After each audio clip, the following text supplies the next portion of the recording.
Hola y bienvenidos a mi canal de YouTube. En esta oportunidad, como lo ven en el título, este video lo he nombrado 5 asesinos seriales cuyos errores precipitaron su captura.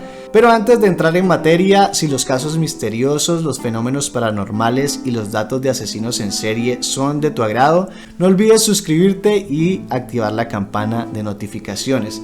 Así que sin más preámbulos, comencemos.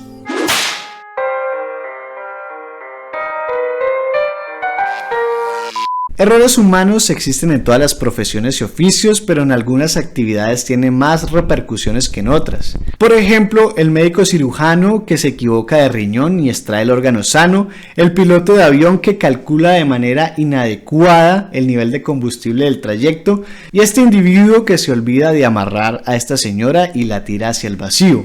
Esto hablando de actividades legales, pero ¿qué pasa si eres un asesino en serie y sufres de estos niveles de desconcentración? A la policía solo le bastará un error de estos para encerrarte de por vida en el mejor de los casos y en el peor condenarte a muerte. Esto es cuando el cálculo falla, 5 asesinos seriales cuyos errores precipitaron su captura. Número 5. Dennis Rader era un ser humano ejemplar, o al menos eso es lo que le vendía a todo su entorno más o menos cercano. Padre de familia respetable, miembro prominente de una congregación de la iglesia luterana y dirigente destacado de los Boy Scouts. Tras esta maravillosa hoja de vida se escondía el famoso y sanguinario asesino en serie BTK, siglas que pertenecen a las palabras atar, torturar y matar, y que estuvo activo entre los años de 1974 y 1991, con por lo menos 10 víctimas confirmadas a quienes asesinó a sangre fría degollándolas. A pesar de ser un hombre sumamente creyente, pudo llevar sin remordimientos su doble vida, ya que tenía bien separadas estas dos facetas al punto de llegar a crear un alter ego asesino, que actuaba de manera secreta y paralela a su cotidianidad. El buen Dennis mantenía su modo asesino serial apagado la mayoría del tiempo, pero a veces, debido a exabruptos en su realidad, descendía a los sótanos morales en los cuales se convertía en el despiadado asesino BTK.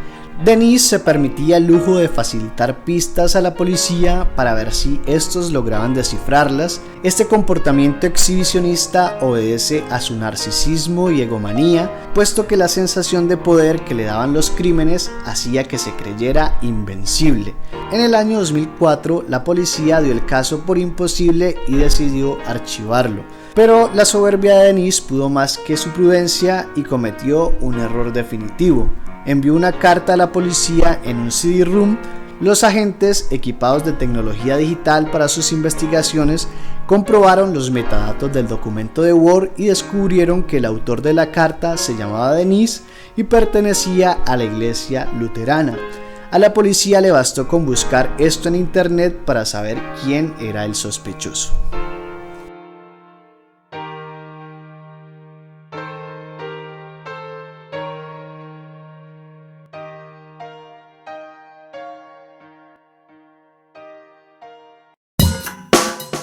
Número 4.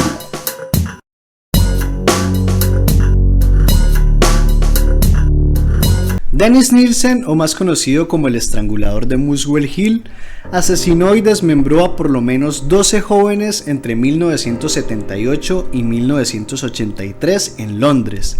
Nielsen, un hombre solitario tal como él mismo se definía, seducía a sus víctimas, hombres homosexuales, en busca de compañía. Los citaba en su apartamento en la capital británica y antes que se despertaran y pensaran en irse, los asesinaba. Su obsesión era que se fueran en la mañana y no permitía que esto sucediese, ya que no quería que nadie lo abandonara. Luego, una vez muertos, el carnicero desmembraba sus cuerpos pedazo por pedazo y ocultaba sus partes en un cobertizo. Así, confesó, los sentía cerca. Cuando empezaban a descomponerse y el olor se volvía nauseabundo, Nielsen los enterraba en su jardín, convertido con el paso del tiempo en un cementerio personal. El asesino enloquecido entonces tenía un ritual estricto después de los asesinatos, higienizaba y vestía una y otra vez los cuerpos. Durante varios meses repetía la macabra rutina y finalmente los desmembraba y los enterraba en su cementerio particular. Incluso reconoció a las autoridades que llegó a tener sexo con algunos de los cadáveres. Pero luego de varios años cometió un error. Algunas partes de los cuerpos que descuartizaba decidió tirarlas por el excusado.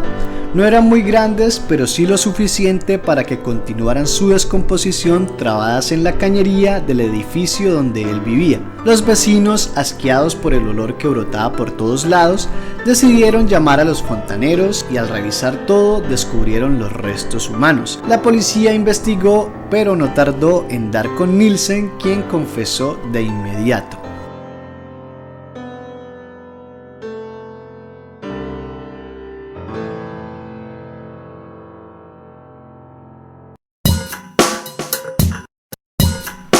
Número 3. Jeffrey Dahmer, o como era conocido el caníbal de Milwaukee, recogía a sus víctimas en bares gay y tenía sexo con ellos antes de matarlos y desmembrarlos, e incluso preparándose algunos emparedados con carne humana. Desgraciadamente, Dahmer pasó desapercibido durante años, ya que muchas de sus víctimas eran personas marginadas, lo que hizo más difícil seguirle la pista. Es inquietante pensar cuánto más alto podría haber sido el recuento de muertes si hubiera tenido un ambientador en su apartamento. Cuando Dahmer invitó a Tracy Edwards, un hombre de 32 años, a posar para fotografías de desnudos a cambio de $100, el joven se asustó con un olor fétido proveniente de un tambor azul de 57 galones en la esquina de la habitación. Edwards, quien acababa de ser esposado por Dahmer, le pidió tomar un descanso para ir al baño. Este le fue concedido y pudo golpearlo en la cabeza y escapar a las calles, donde alcanzó a una patrulla de policía. Cuando los agentes llegaron al apartamento, se encontraron con un espectáculo terrorífico: fotografías de cadáveres desmembrados, una cabeza en el refrigerador y 3 más en el resto del apartamento, y más restos humanos en otra nevera. Dahmer fue acusado de 17 cargos de asesinato.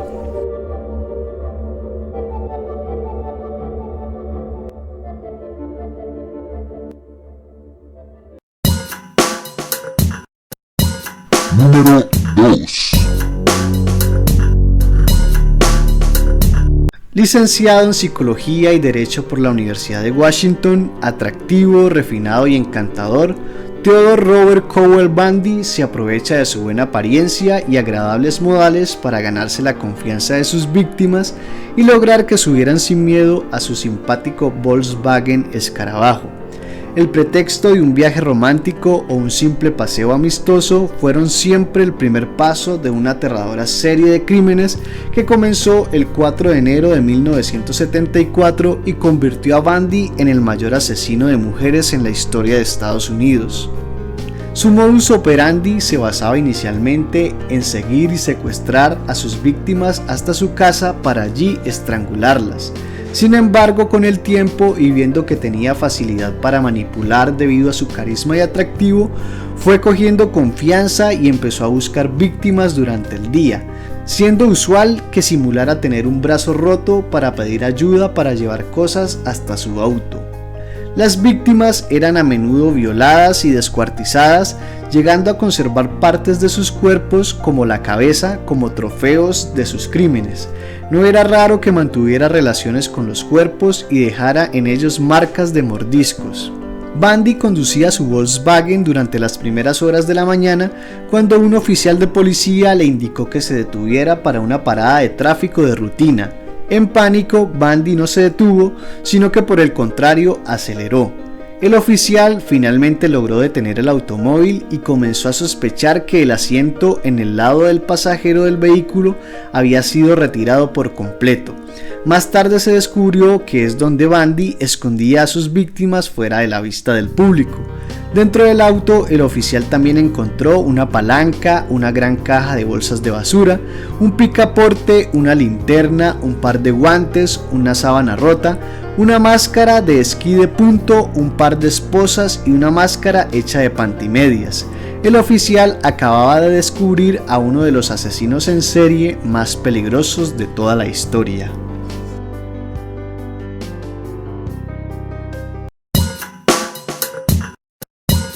Número 1. Luis Alfredo Garavito se cobró la vida de al menos 138 víctimas. Sin embargo, se cree que el recuento real de estas podría ser de 400. El asesino en serie de origen colombiano se enfocó específicamente en niños entre 6 y 16 años, huérfanos, oprimidos, sin hogar, que vagaban por las calles en busca de comida o de atención. Una vez encontraba a uno, se acercaba a él, lo atraía lejos de las abarrotadas calles de la ciudad, prometiéndoles regalos o comida a los más pequeños y dinero o empleo a los mayores. Una vez que los muchachos jóvenes y vulnerables fueron alejados, eran sometidos a torturas prolongadas y finalmente eran asesinados. En 1997 se descubrió una fosa común con cadáveres de varios niños desaparecidos. La policía sabía ahora que estaban a la caza de un asesino en serie. 2 años después, una mañana, un hombre había tratado de raptar a un menor. Un indigente que estaba cerca de la escena escuchó los gritos de auxilio de este y se acercó. Al ver lo que estaba ocurriendo, atacó al sujeto con piedras, obligándolo a huir. Unas horas después, la policía detenía al criminal. Era Luis Alfredo Garavito y se convirtió en el principal sospechoso de la policía.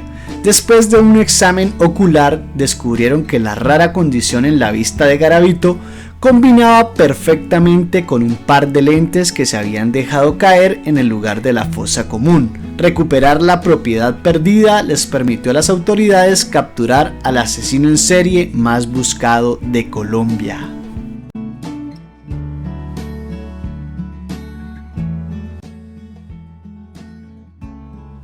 Bueno, esto es todo por el video de hoy. Si me has acompañado hasta aquí, te lo agradezco de todo corazón y hasta una próxima oportunidad.